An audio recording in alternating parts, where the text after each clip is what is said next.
Lagos, 1951. L'air est lourd, chargé d'humidité, d'épices et d'avenir.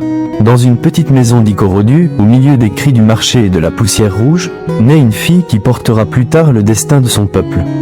Folorunshò Alakija, fille aînée de la première épouse de Chief Ella Ogbara, un homme d'affaires respecté, dur et visionnaire, elle grandit au cœur d'une famille polygame, 5 femmes, 23 enfants, des voix mêlées, des ambitions qui s'entrechoquent. Son père incarne la puissance Yoruba, pieux, exigeant, impitoyable dans les affaires. Sa mère, vendeuse de tissus au marché, tisse des rêves dans la poussière rouge et l'odeur du pagne ciré. Entre ses mains calleuses et ses rires de courage, Folorunshò apprend la première leçon de sa vie. Les femmes ne naissent pas libres, elles se forgent.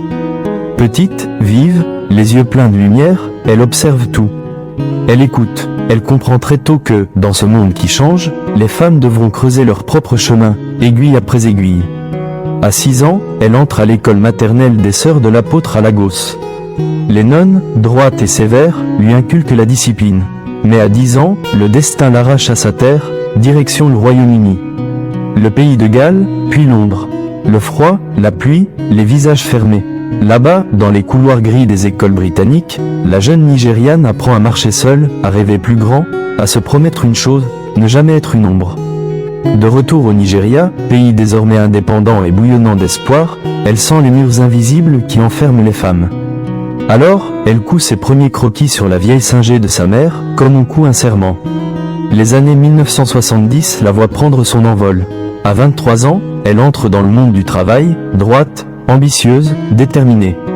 D'abord secrétaire exécutive, puis employée à la First National Bank of Chicago. 12 ans de labeur, de dossiers tapés à la machine, de réunions où les hommes décident. Elle gravit les échelons, mais les plafonds de verre se referment.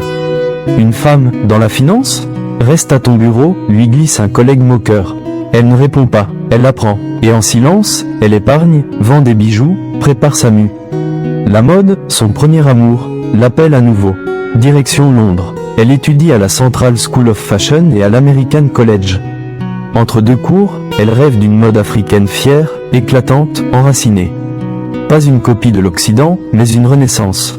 En 1985, de retour à Lagos, elle fonde Supreme Stitch, un petit atelier où les machines à coudre ronronnent jusqu'à minuit. Ses créations font le tour des salons, jusqu'à habiller Mariam Babangida, l'épouse du chef d'État. « Tes robes me font sentir reine », lui confie-t-elle. Mais les moqueries fusent. Une Nigériane dans la haute couture ? Soyons sérieux. Lors d'un salon à Paris, un consultant français, condescendant, lui lance devant tous. « Madame, avec votre accent et vos idées africaines, vous ne ferez jamais la Fashion Week. » Un silence tombe. Folorunshò inspire doucement, ajuste son foulard wax, et répond calmement. « Je ne vise pas vos podiums, monsieur. Je veux transformer le mien, et mon Nigeria portera mes couleurs. » Ce jour-là, elle ne défendait pas seulement une marque, mais tout un continent. Le monde venait d'entendre sa voix. Le succès suit, Supreme Stitch devient The Rose of Sharon House of Fashion. Mais son regard se tourne ailleurs, vers les profondeurs, vers le pétrole. Dans les années 90, ce monde-là est réservé aux hommes. Mais Folorunshò, forte de sa foi et de son flair, fonde FAMFA Limited. Elle demande une licence d'exploration pétrolière sur un bloc que personne ne veut. Trop profond, trop risqué. Elle l'obtient. C'était le bloc que tout le monde redoutait, mais la foi déplace les montagnes, et les océans, dira-t-elle plus tard. S'ensuivent des années de lutte, de doute, d'humiliation. Les ingénieurs rient, les politiques la méprisent, mais elle s'accroche, prie, et avance. En 1998, le premier puits d'Agbami crache son or noir. Puis la bataille, l'État veut ses parts. 13 ans de procès, 13 ans d'orage. Elle vend ses bijoux pour payer ses avocats, mais ne cède pas. Et un jour de mai 2013, la Cour suprême tranche.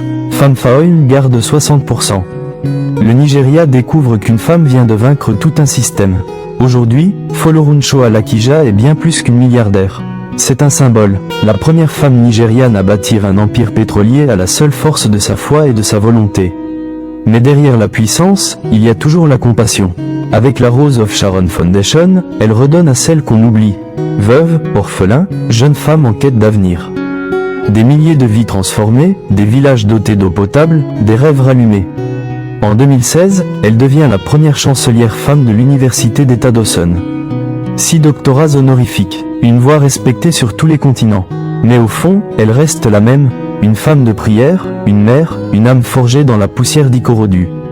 En mars 2025, après des rumeurs de divorce et une alerte santé, elle écrit sur Instagram « Les tempêtes passent ». Creuser plus profond, une phrase simple, mais un résumé de sa vie.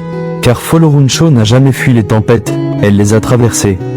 Et à force de creuser, elle a trouvé non seulement du pétrole, mais l'or de la résilience. Si elle a pu transformer sa douleur en puissance, toi aussi, tu peux transformer tes limites en force. Abonne-toi à Jeune Conscient, parce que les grandes histoires réveillent les grands destins.